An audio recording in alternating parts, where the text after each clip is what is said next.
నీ కాపరి అయినటువంటి యేసయ్య ఎటువంటి కాపరయ్యా అంటే, ఈయన స్వార్థము లేనివాడు, స్వార్థము ఎరగనివాడు. ఈయన ఎవరయ్యా అంటే మంచి కాపరి అంటే ఈయన.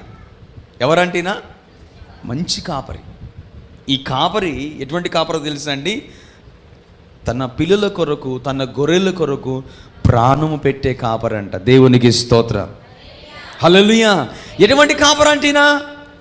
స్వార్థము లేనివాడంటినా, పగలు లేనటువంటి వాడంటినా, కుతంత్రాలు లేనటువంటి వాడంటినా.